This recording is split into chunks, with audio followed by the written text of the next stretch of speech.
Now then, with everything gone, we can see what was. Find it interesting. Do you see this? The shadow of the former track. And so this one's moved over that much. Today's the day we fit the baseboard, or at least mark it out and get on with it. It's been a while, hasn't it? So these tracks have moved over a couple of inches or so. We've taken one track out of there, shoved that one back. Although it was at the other end over there were two. And we've gained 3 longer sidings. So this one's divided into 2. So we've got 2 blocks, 3, 4, and unusually a block that is shorter than the longest train. So you might notice the piano hinge has shrunk. That's because I remembered what the other piece was for. It's actually for one of my storage boxes, which I've taken the lid off of. And I knew I had a piece, but I can't find it. I will now find it, but these are much smaller, and they'll go somewhere there. Got to get on with this though. Just a little bit more track to move out of the way. I don't want to start breaking stuff up. Hello, Fat Controller. Put me down. All right, there you go. Now, it looks a simple task to figure out the height, but it just isn't. The top of the incline is still inclining, so you can't rely on anything over there. And the viaduct was distinctly warped, so I'm going to have to use that bolt under there. So checking around the layout, I've used 3.5 inches as a standard. And that is the bolt. This is just 3 inches though. And this is to the bottom of the board. You have to bear in mind the thickness of the ply. So 3.5 to the bottom of the ply, assuming the ply is all the same thickness. And over there it is. So that's got to come off.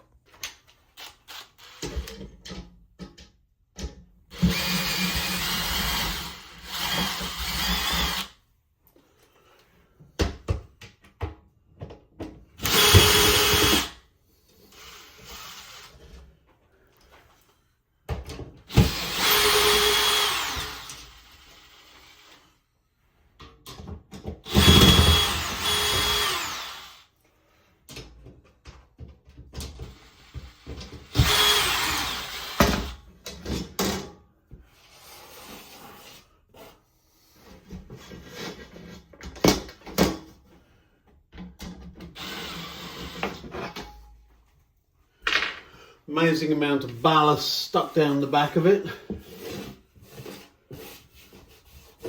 Wonder what I was ballasting up there. It was underneath. I think it got added to over the years.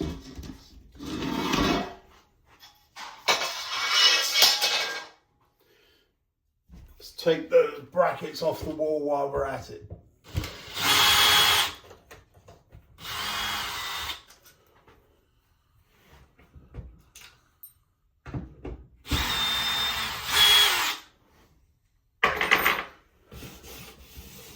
Need new, don't I?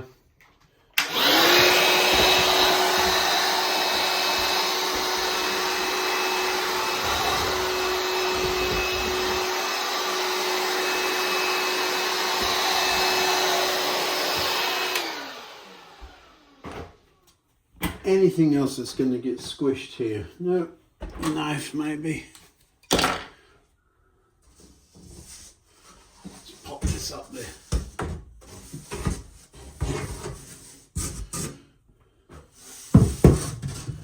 You're going to have to move, camera.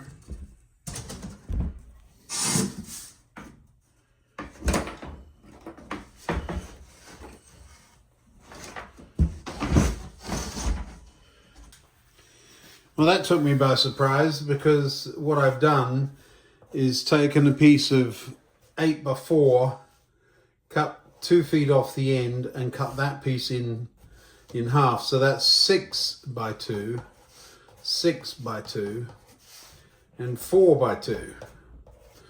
So not 8 at all. So that's what that's what I've done. So that's why this isn't reaching anywhere near to the corner. That's fine, because we've got another whole piece of this. But this one is not quite the right thickness. So we're going to have to see the bit we need for on there.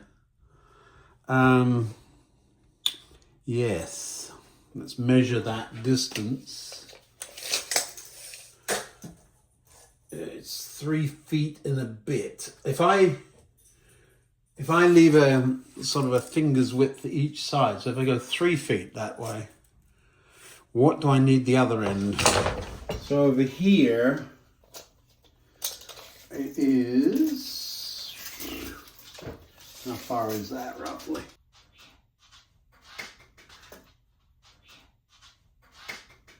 3'9", and it's going to be about a foot. So there's plenty of bits of wood that will fit that. Now with the baseboard sort of kind of in place, it's a little easier to see that the freight yard will be at the back there. And so we need to get those tracks from the incline over here as quickly as we can. I don't want to be doing that, but we do need to get them cut back to here. So probably a good idea to do that now. That's going to get messy up there behind the controller. We'll move you out the way so you don't get your hat covered in ballast. Probably should have done this before, but we will get on with it. This is a what was I thinking moment. I wondered why that, remember I always had trouble on that bend. Look at the curve in the track, and it's on corrugated cardboard. What was I thinking? That's cardboard. And you can see the curve in the track bed much clearer that way up. Yeah, I mean the ballast is good and thick. I wonder what's on top of that. Oh, there's cork. There's a layer of cork in there, people. I mean, this is, yeah. Look at that. Huh. Well, we're not doing that again. That probably was to fill in, it would have been just to fill in that little space there. And I just threw a piece of card in there. There's also some card under there, giving me the right height. I'm going to take that out.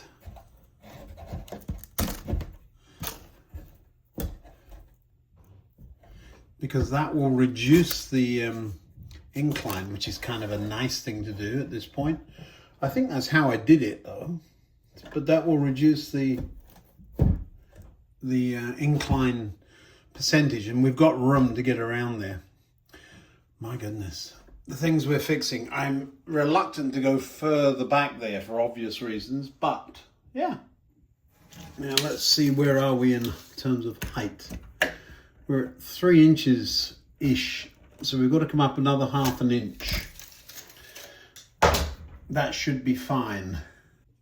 Now I wasn't looking for a mess tonight, but we're going to have to do something. We need to cover up that back scene if we're going to put water down here.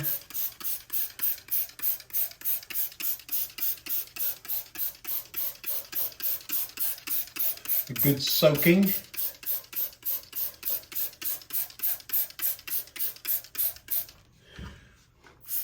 And then leave it be. This isn't cardboard, this is upside down. What is that actually? I thought it was upside down flooring, but it isn't. It's a piece of ply. All sorts of things. So now I'm going to find something that'll soak in over a few minutes, so I'm not going to worry about it. And I'll go and find a putty knife. Well, let's see if that has done anything yet. This is a kind of putty knife. It's got a bigger handle than a blade. It's not a putty knife. I used it for spackle, which is plaster into corners. You can see I don't use it much.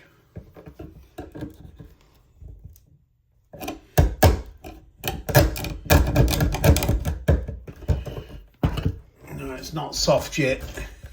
It's starting to flake a little bit.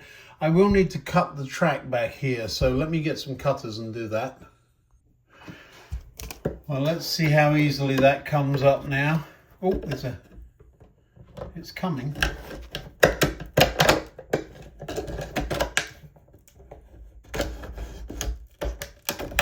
There we go. There's a couple of wires attached there. And the webbing's attached elsewhere. Let me cut those wires first. There we are. Looks like Mr. Beeching's been around, doesn't it? Awkward to get at. I'm reaching over things. Oh, we'll be fine. We can pull those wires out of there. There we go. It's just a loop of wire. The reason it was in there was that if I ever had come along and added a block, that would have made it very easy to do. Well, it's starting to come up.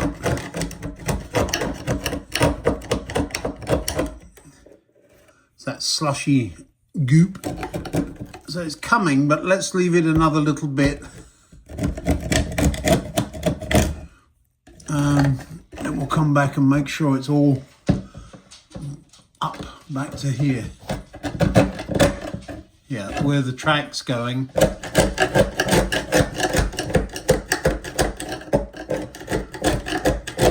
It's already coming up nicely. But you saw how thick the ballast had been on the piece that was corrugated card.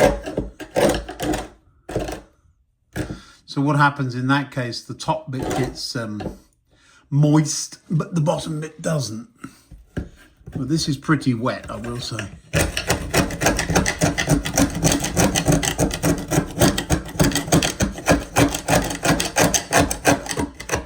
There we go, it's coming easier now, and as we move through it, it will get easier and easier.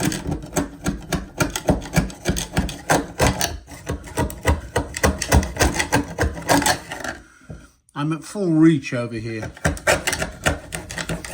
which isn't very pleasant.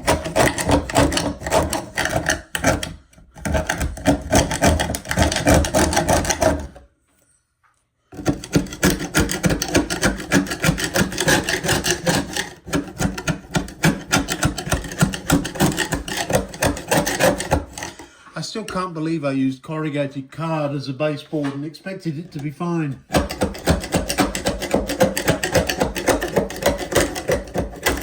You know, I wonder if I put it in there just to fill the gap and forgot about it. Silly boy. There's some glue there where it was glued down though. Interesting. Every time I do this, I forget how messy a job it is. This is just icky. It's getting there though. It's not taken all that long. It's making a bit of a noise and it's waking up the dogs, I'm told. So I need to stop because it is quite late. Well, there you go. Despite my impatience, it is done. Just got to wheel Nunu in. Hey, Nunu. You know it's bad when I'm talking to my tools.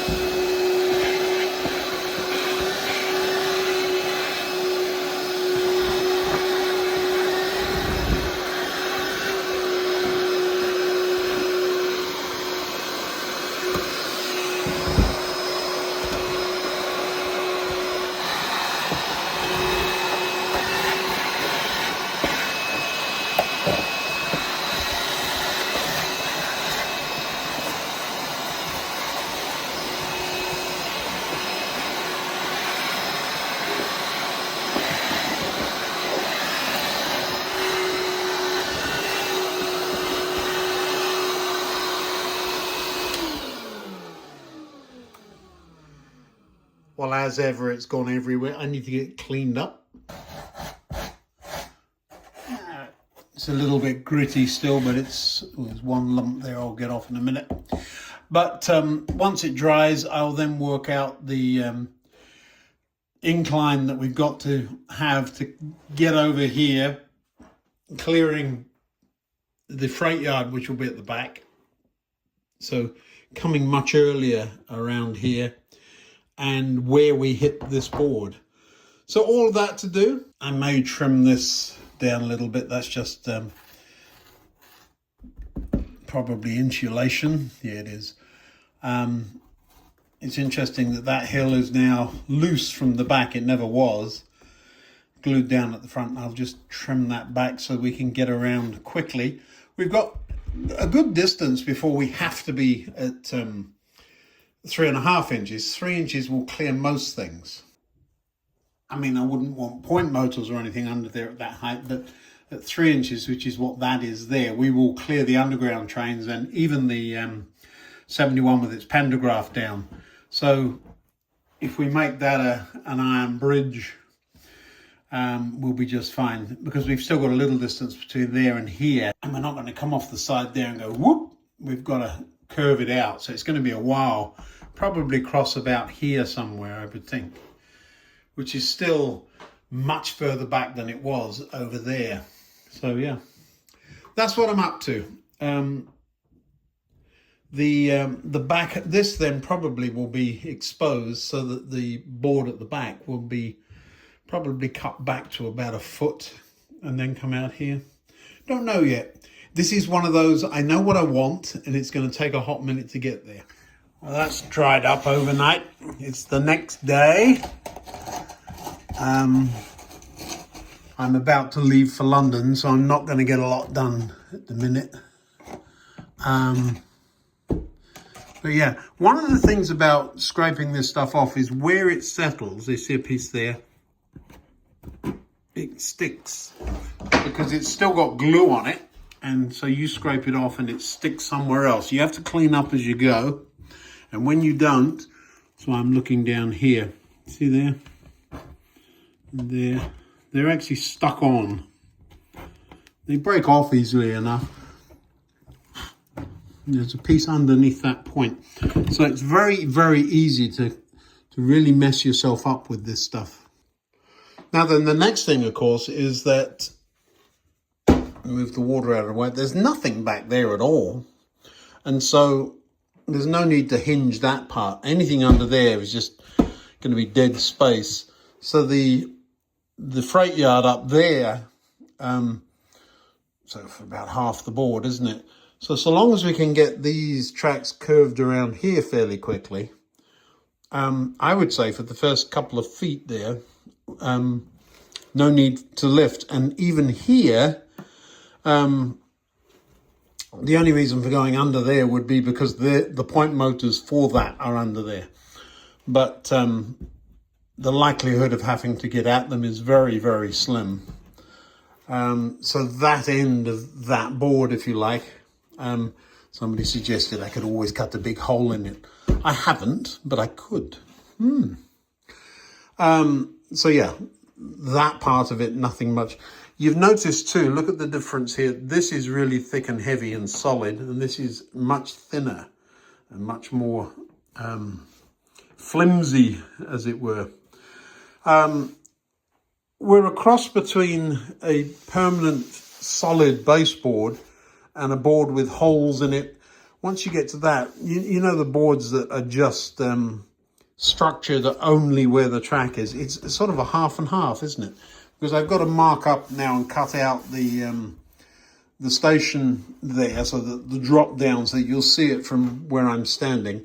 I'm going to come back 4 inches, just enough to put a road there that goes up to an imaginary T-junction and turns this way. That will be just wide enough. Remember, we measured that. I have a single lane going along there. I don't remember what the measurement was, but it is written on the board underneath. The length of the platform was 3 feet. So it will butt up against that 4 inches. So it's going to go 3 feet and 4 inches this way. So now at this point, then you've got the station there, with the freight yard coming over the top of it. So the where the freight yard comes in will determine this end of the platform. So there'll be a bridge that goes over, but we've still got a good long piece there. So what is that? This is 6 feet, so it's 3 feet on the end there, and 3 feet here. So the yard is 6 feet long, isn't it? Now, I could move this board that way, but there's really not an advantage to doing that, other than the whole yard would go up in one piece if I did that. And then over here, we're coming out to here, so that will be all underneath. And hopefully we'll have the curve again curving early, so there's some form of bridge here coming over the top of this. Or running parallel to it. For me, that's the ideal. Then this lovely curve underneath stays visible. But at that end, then you really don't have much much room. You would have to be here. So I'm just going to have a quick look at that. How do you plot the curve? I'll show you. You're looking on as if it's going to be interesting. So a third radius curve is a nominal 21 inches. So we're going to go minimum of 22, hopefully. And the way we do that, typically I've had a steel rule with holes in it. That's the 0 point. It's an inch in from the end. And then up here, and mine had all kinds of holes in it. There's a 21 inch, that's third radius, and the 24 inch, which is just a 2 foot mark. It's actually 25 inches from the end, but it's always marked from the reference point here. And so then what you do, this is a little bit awkward because it's too long, so I may have to cut that off. But you put this, I'm going to cut it off. So in this instance, I'm going to have to put a piece of wood out here so that I can swing it. So we attach this to a temporary baseboard and then just swing. So what I'm doing here is giving myself a quick look. Let's move this out of the way. That has been in the way 3 times already. Should put it away. Now the third radius, so it's almost at the edge of the board here. Look, you see that? But the third radius is going to come around there. So this is giving me a very good idea of where it's going to end up. You see that? So it's going to end up there. So it is this side of that point. So the bridge then is somewhere there. So I know I'm only holding it and I've got a little bit of wiggle. I will find a block and put this in the right place. But something through the hole where my thumb is there, and then it will swing from there. And so the first point of contact is right at the end of the handle there. You see that? So I've got to gain, that where I am is at 3 inches. So I'm clear of the trains, but I want to keep going up. And it's coming around. So that's actually the crossing point there. So the pencil's something like the bridge. And what we will do is make the bridge a tunnel mouth, pretty much like it was before, or at least it'll look like a bridge on this side, and then the freight yard, then there's still plenty of room. Now if I measure that, it does get pretty tight. There's the double track there, and I've got about a foot between here, so that's about half the board. But 5 inches of that is going to be taken up with that double track. So the freight yard is going to be tight up against, not right against the wall, but it's going to be tight there. And maybe have to slant in like this. Do you see that? So something of an angle, something like that to get away from the wall, to get around the factory. But there's plenty of room over here once it's passed. But the runaround, that is going away. But the runaround, there will be plenty of room for that. But right here, there's going to be 4 tracks altogether, which gives me lots of hope.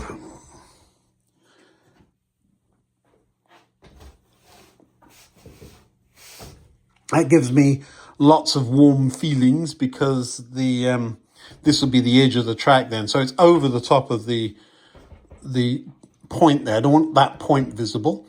That's the sneaky one. It will look like here, we're back to that look again. It will look like those two lines are the tracks for the platform. One of them is nothing of the sort.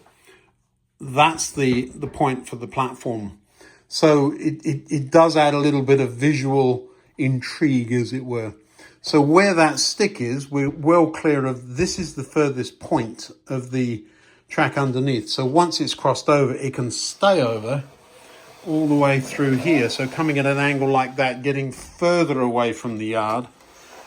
And so we'll be able to turn on the outside of these. So it will follow these two tracks up and in.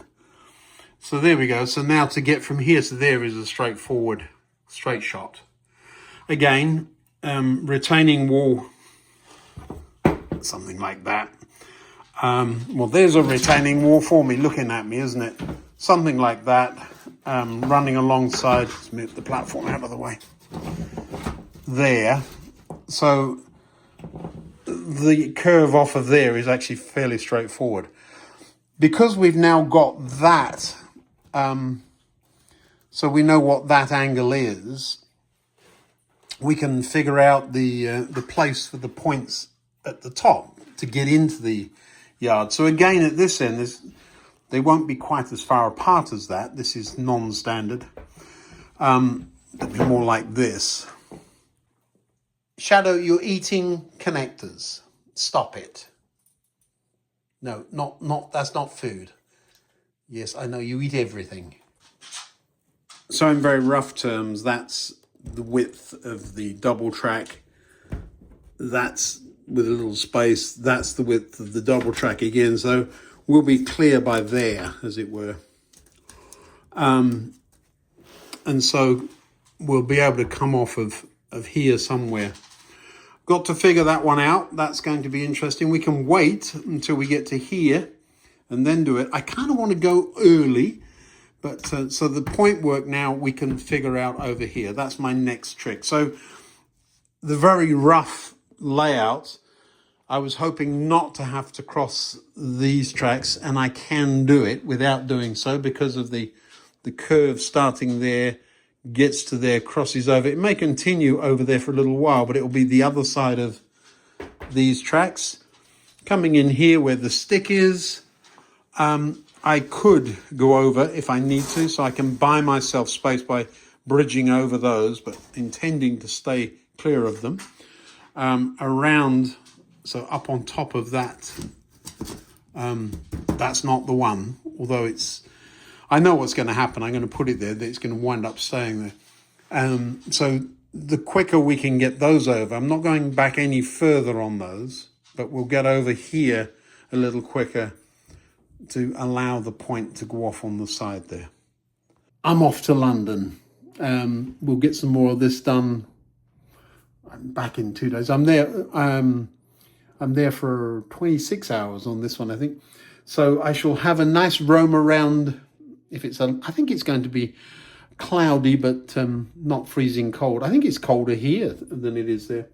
So London it is, overnight tonight. I will stay there 26 hours and then come back and we'll get some more done.